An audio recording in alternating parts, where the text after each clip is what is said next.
എല്ലാവർക്കും പുതിയൊരു വീഡിയോയിലേക്ക് സ്വാഗതം. ഇന്ന് നമ്മൾ അടിപൊളി ഒരു ബിരിയാണിയുമായിട്ടാണ് വന്നിട്ടുള്ളത്. ചിക്കനോ മുട്ടയോ മീനോ ഒന്നുമില്ലാത്ത ഒരു അടിപൊളി ബിരിയാണി. നമുക്ക് അതെങ്ങനെ തയ്യാറാക്കാമെന്ന് നോക്കിയാലോ. ഒരു 1/2 കിലോന് ബുള്ളറ്റ് റൈസാണ് എടുത്തിട്ടുള്ളത്. ഇത് 2 തവണ കേക്ക് വൃത്തിയാക്കിയതിന് ശേഷം 3ാമത്തെ തവണ വെള്ളം ഒഴിച്ച് മാറ്റി വെക്കാം. എന്നിട്ട് നമുക്ക് അടുത്ത പരിപാടിയിലേക്ക് കിടക്കാം. ഓക്കെ, നമ്മൾക്ക് ബിരിയാണിക്ക് ആവശ്യമായ ഒരു ചട്ടി അടുപ്പിൽ വെക്കാം. നല്ല അടിക്കനമുള്ള ഒരു ചട്ടിയാണ് വെച്ചിട്ടുള്ളത്. നമ്മൾ ഇതിലേക്ക് ഒരു 125 ഗ്രാം ഓയിലാണ് ഒഴിച്ച് കൊടുക്കുന്നത്.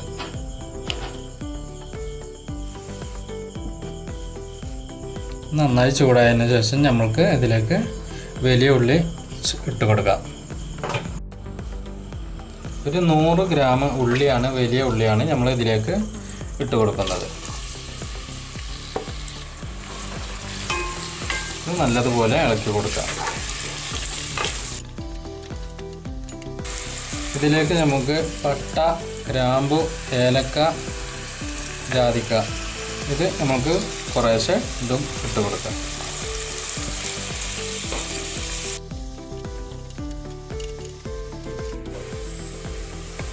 നന്നായിട്ട് ഗോൾഡൻ കളർ ആയി വന്നിട്ടുണ്ട്.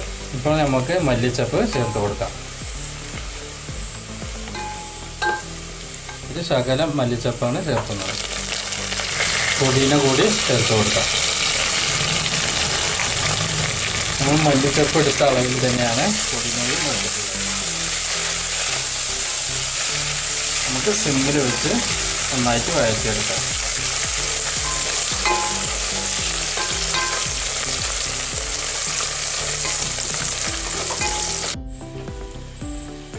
നമ്മളിതിലേക്ക് സാദാ മുളക് പൊടി 1 സ്പൂണാണ് ചേർത്തി കൊടുക്കുന്നത്.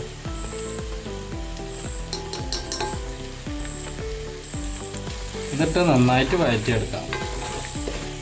ഈ മുളകും പൊടി ആദ്യം ഇടുന്നത് കൊണ്ട് വളരെ ഉപകാരമാണ്. കളറ് ചേർക്കേണ്ട ആവശ്യമില്ല. ഈ മുളക് പൊടിയുടെ കളർ തന്നെ ബിരിയാണിയിൽ നന്നായിട്ട് വരും. 2 പച്ചമുളക് കൂടി ഇതിലേക്ക് ഇട്ട് കൊടുക്കാം. ഇനി നമ്മൾ ഇഞ്ചി വെളുത്തുള്ളി പേസ്റ്റാണ് ഇതിലേക്ക് ചേർത്ത് കൊടുക്കുന്നത്. ഇഞ്ചി വെളുത്തുള്ളി പേസ്റ്റ് ഒരേ അളവിനെ അടിച്ച് ഒരു 2 സ്പൂണാണ് ഇതിലേക്ക് ചേർത്ത് കൊടുക്കുന്നത്. എന്നിട്ട് നന്നായി ഇളക്കി കൊടുക്കാം.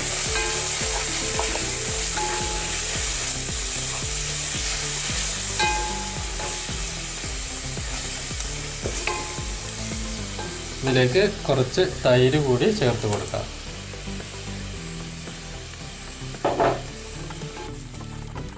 ഇതിലേക്ക് ആവശ്യമായ ഉപ്പ് കൂടി ചേർത്ത് കൊടുക്കാം.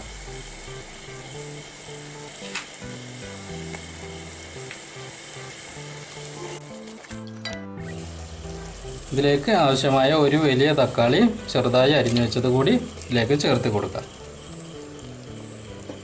എന്നിട്ട് നല്ലതുപോലെ വഴറ്റിയെടുക്കാം. തക്കാളി വെന്ത് വന്നതിന് ശേഷം നമ്മൾക്ക് ഇതിലേക്ക് വെള്ളം ഒഴിച്ചു കൊടുക്കാം. തക്കാളി ഒന്ന് നന്നായിട്ട് വെന്ത് വരാൻ വേണ്ടി നമ്മൾക്കൊരു 5 മിനിറ്റ് മൂടി വെക്കാം.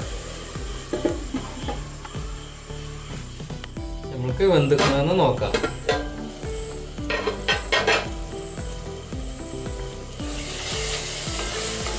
നല്ലതുപോലെ തക്കാളി എല്ലാം ഉടഞ്ഞു വന്നിട്ടുണ്ട്. ഇനി നമ്മൾക്ക് ഇതിലേക്ക് വെള്ളം ഒഴിച്ചു കൊടുക്കാം.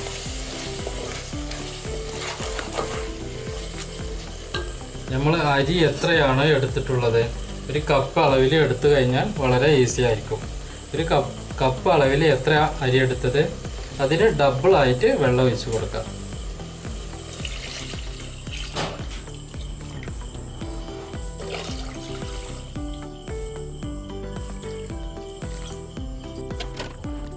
ഇതൊരു 15 മിനിറ്റ് 20 മിനിറ്റ് ആവുമ്പോഴും നന്നായി തിളച്ച് വരുന്നത് വരെ നമ്മൾക്ക് നോക്കാം. അടുത്ത പരിപാടി നമുക്കിത് തുറന്ന് നോക്കാം.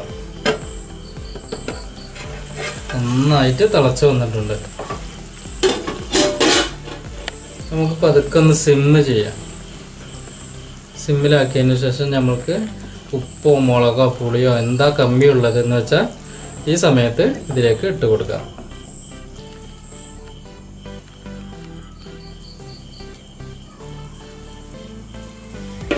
ഒരു അല്പം ഉപ്പിൻ്റെ കമ്മിയുണ്ട്. ആ ഉപ്പ് നമുക്ക് ഇതിലേക്ക് ആഡ് ചെയ്ത് കൊടുക്കാം.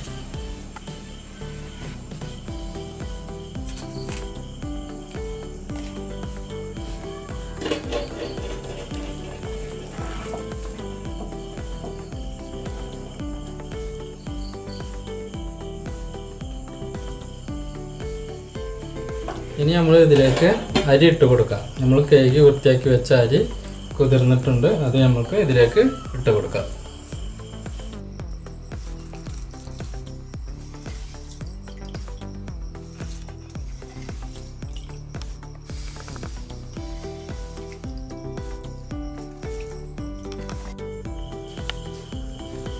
ഇത് ഇനി നല്ലതുപോലെ ഇളക്കി കൊടുത്തതിന് ശേഷം നമ്മൾക്കൊരു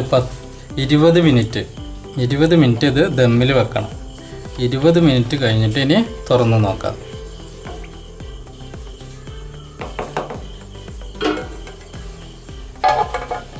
ഒരു 10 മിനിറ്റ് നമ്മൾക്കത് ഫുള്ളിലിടണം. അത് കഴിഞ്ഞിട്ട് ഒരു 10 മിനിറ്റ് നമ്മൾക്ക് ഇത് ലോ ഫ്ലെയിമിൽ ഇട്ടിട്ട് നമുക്ക് റെഡിയാക്കാം. നമ്മൾ വെച്ചിട്ട് 10 മിനിറ്റ് കഴിഞ്ഞിട്ടുണ്ട്. ഇതൊന്ന് നമ്മൾക്ക് നന്നായിട്ട് ഇളക്കി കൊടുക്കാം. അടിപൊളിയായി വന്നിട്ടുണ്ട്.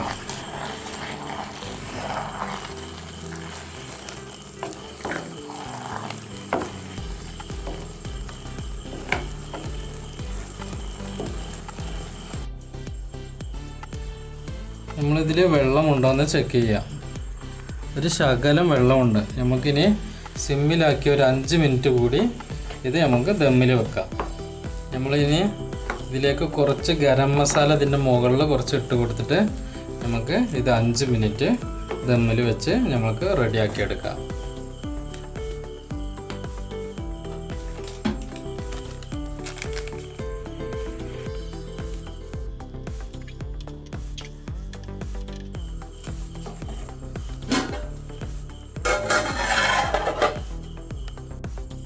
അഞ്ച് മിനിറ്റ് കഴിഞ്ഞ് വന്നിട്ടുണ്ട്. ഇനി നമുക്കൊന്ന് തുറന്ന് നോക്കാം.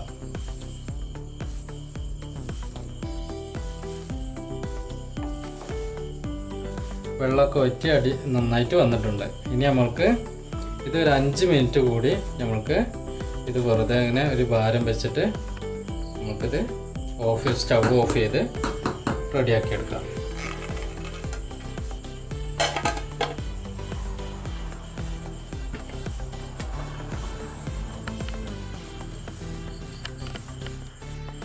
ഗ്യാസ് ഓഫാക്കിയിട്ട് ഒരു 5 മിനിറ്റ് കഴിഞ്ഞിട്ടുണ്ട്. ഇനി നമ്മൾക്കിത് സെർവ് ചെയ്യാം.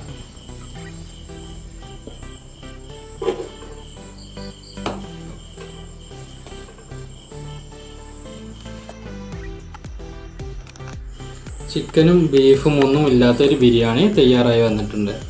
നിങ്ങൾ ഇതുപോലെ തയ്യാറാക്കി നോക്കുക. എന്നിട്ട് ഫീഡ്ബാക്ക് അറിയിക്കുക, കമൻറ്റ് അറിയിക്കുക. ഇനി അടുത്തൊരു വീഡിയോയുമായി കാണുന്നത് വരെ ഗുഡ് ബൈ.